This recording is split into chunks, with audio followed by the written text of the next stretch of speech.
जय हिंद। आप देख रहे जीके संसार और आज हम सब डिस्कस करने वाले हैं स्वराज पार्टी। स्वराज पार्टी कैसे गठित हुई, कैसे बनी और इसके पीछे क्या कारण रहा और क्या क्या इससे सफलता मिली और क्या इसकी कमजोरियां रही, सभी पहलू को हम इस वीडियो में चर्चा करने वाले हैं। तो आपको मैं बता दूं कि स्वराज पार्टी जो है, इसका गठन जो हुआ था 1 जनवरी 1923 को किया गया था और इसका गठन जो है परिवर्तनवादियों का नेतृत्व करते हुए चित्तरंजन दास और पंडित नेहरू ने किया था और इसमें सहयोग दिया था विठल भाई पटेल, मदन मोहन मालवीय और जयकर। और इसका गठन हुआ था इलाहाबाद में, ठीक है, जो कि अभी प्रयागराज के तौर पे जाना जाता है। और इस पार्टी की जो स्थापना है कांग्रेस के खिलाफ की गई थी और इसकी अध्यक्षता जो है चित्तरंजन दास और मोतीलाल नेहरू सचिव बने थे। ठीक है, अध्यक्ष कौन थे? चित्तरंजन दास थे और मोतीलाल नेहरू इसके सचिव थे। देखिए, स्थापना के पीछे जो कारण रहा था, गांधी जी का जो ढोलमुल तरीका था उससे दुखी होकर, आहत होकर 1923 में चित्तरंजन दास और मोतीलाल नेहरू ने सुझाव दिया कि विधान परिषदों का बहिष्कार करने के बदले उसमें प्रवेश कर असहयोग चलाया जाए। और इस सुझाव को चक्रवर्ती राजगोपालाचारी, राजेंद्र प्रसाद, वल्लभ भाई पटेल जैसे जो कट्टर गांधीवादी थे, उन्होंने इसे क्या किया? निरस्त कर दिया, नहीं माना। और ये जो कट्टर गांधीवादी थे, इन्हें अपरिवर्तनवादी कहा गया और विधान परिषदों में हिस्सा लेने के समर्थकों को परिवर्तनवादी कहा गया। ठीक है, जिसकी अध्यक्षता चित्तरंजन दास ने किया। और आपको मैं बता दूं कि अपरिवर्तनवादी लोगों के गुट का नेतृत्व जो है सी राजगोपालाचारी कर रहे थे और गया में जो आयोजित हुआ था 1922 में कांग्रेस का अधिवेशन, उसमें अपने गुट की हार स्वीकार करते हुए चित्तरंजन दास कांग्रेस के अध्यक्ष पद और मोतीलाल नेहरू ने महामंत्री पद का त्याग कर दिया था। और 1 जनवरी 1923 को परिवर्तनवादियों का नेतृत्व करते हुए चित्तरंजन दास और मोतीलाल नेहरू ने विठल भाई पटेल, मदन मोहन मालवीय और जयकर के साथ मिलकर इलाहाबाद में कांग्रेस के खिलाफ स्वराज पार्टी की स्थापना की थी। ठीक है, इतना हमने यहाँ पे देखा। अब देखिए, यहाँ पे आपको चीजों को मैंने मेंशन भी कर दिया, जो मैंने बताया आपको कि विठल भाई पटेल, मदन मोहन मालवीय, एम.आर. जयकर आदि इसके प्रमुख समर्थक रहे थे। अब देखिए, इसका उद्देश्य क्या था?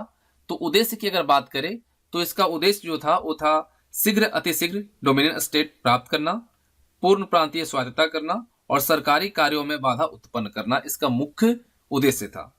ठीक है, स्वराज्यवादियों ने विधानमंडल के चुनाव लड़ने और विधानमंडल में पहुंचकर सरकार की आलोचना करने की रणनीति बनाई और स्वराज्यियों के द्वारा क्या किया गया, उनको विश्वास था कि वे शांतिपूर्ण उपायों से चुनाव में भाग लेकर अपने अधिक से अधिक सदस्यों को काउंसिल में भेजकर उस पर अपना नियंत्रण स्थापित कर लेंगे।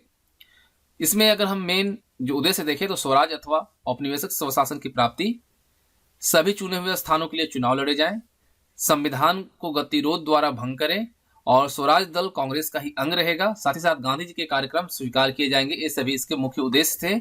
और अगर हम कार्य की बात करें तो यहाँ पे कार्य अगर हम देखते हैं तो नवंबर 1923 के चुनाव में केंद्रीय लेजिस्लेटिव असेंबली में 105 निर्वाचित स्थानों में से 47 स्थान मिले थे। 1924 में मूडीमैन समिति का गठन हुआ ताकि 1919 के संविधान का पुनरीक्षण किया जाए। देखिए, अगर हम यहाँ पे देखें तो 1924 से लेकर 1926 के मध्य स्वराज पार्टी ने बजट को अस्वीकृत कर सरकारी अधिनियम का विरोध किया और 1924 ईस्वी में ली कमीशन, जिसकी स्थापना जो है सरकारी नौकरियों में जातीय उच्चता को बनाए रखने के लिए की गई थी, तो स्वराजवादियों ने इसे स्वीकृति नहीं दिया और स्वीकृति नहीं होने दी।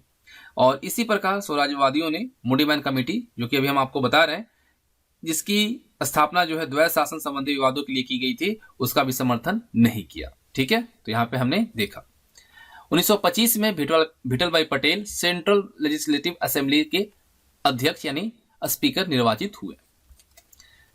कपास पर लगने वाले उत्पाद शुल्क की समाप्ति, नमक कर में कटौती, श्रमिकों की स्थिति में सुधार और मजदूर संघों की सुरक्षा आदि इसमें शामिल किया गया।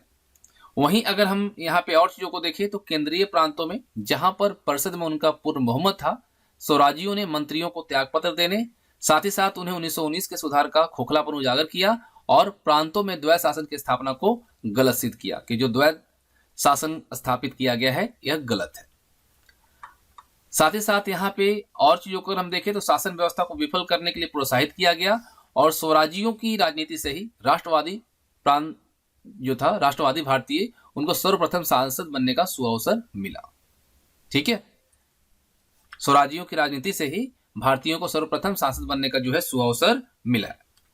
अब देखिए, यहाँ पे अगर हम देखिए और चीजों को तो 1930 में जो सविनय अवज्ञा आंदोलन थी, उसकी घोषणा के बाद स्वराज पार्टी ने विधानमंडलों का बहिष्कार कर दिया और इस प्रकार 1930 में ठीक है, 1930 के आरंभ में ही स्वराज पार्टी का सूर्यास्त हो गया। देखिए 1925 में चित्तरंजन दास की मृत्यु हुई और उसके बाद स्वराज पार्टी को बड़ा झटका लगा, धक्का लगा, और इसके परिणाम स्वरूप 1926 के चुनाव में पार्टी को आशा के अनुरूप सफलता नहीं मिली और यह नतीजा यह निकला, या नतीजा कह ले यह रहा कि 1926 के अंत तक स्वराज पार्टी का भी अंत लगभग हो गया था। लेकिन 1930 के प्रारंभ में स्वराज पार्टी का सूर्यास्त हो चुका था।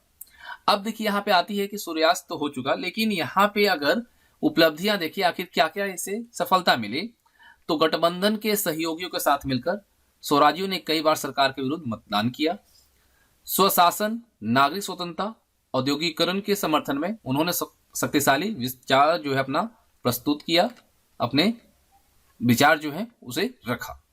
1928 में सार्वजनिक सुरक्षा विधेयक, साथ ही साथ ट्रेड डिस्प्यूट विधेयक पर सरकार को पराजित किया, यानी कि उसकी जो मिशन थी उसे नाकाम किया, और 1919 के सुधारों का खोखलापन उजागर किया और प्रांतों में द्वैध शासन जो थी उसकी स्थापना को गलत सिद्ध किया। उन्होंने राष्ट्रीय आंदोलन की राजनीतिक शून्यता को भरने का महत्वपूर्ण कार्य किया। ठीक है, इस आंदोलन के द्वारा राजनीतिक शून्यता जो थी उसे भरने का महत्वपूर्ण कार्य इनके द्वारा, मतलब इस पार्टी के द्वारा किया गया।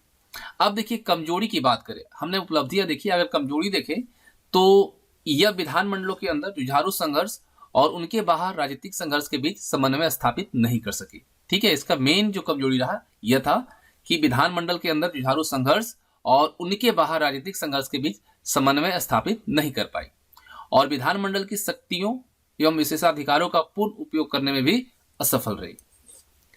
अगर हम यहाँ पे देखें तो पार्टी में जो घुसपैठ कर रहे सांप्रदायिक तत्व थे उसे रोकने में भी असफल रही, और ये सबसे बड़ी इसकी कमजोरी रही, और इसी वजह से यह क्या हुआ, अंत की तरफ बढ़ा। तो हम लोगों ने यहाँ पे देखा कि स्वराज पार्टी जो गठित हुई, किस तरह से इसका गठन हुआ और क्या उपलब्धियां हासिल की और क्या कमजोरियां रही, और ये हमारे राजनीतिक साथ ही साथ हमारे स्वतंत्रता में किस तरह से अपनी भूमिका निभाई, इस वीडियो में आपको देखने को मिला और जानने को मिला। तो उम्मीद करता हूँ आप सबको वीडियो पसंद आई होगी, तो अपने दोस्तों के साथ भी शेयर कीजिएगा, और कोई भी सुझाव हो तो कमेंट बॉक्स में जरूर बताइएगा। जय हिंद, जय भारत।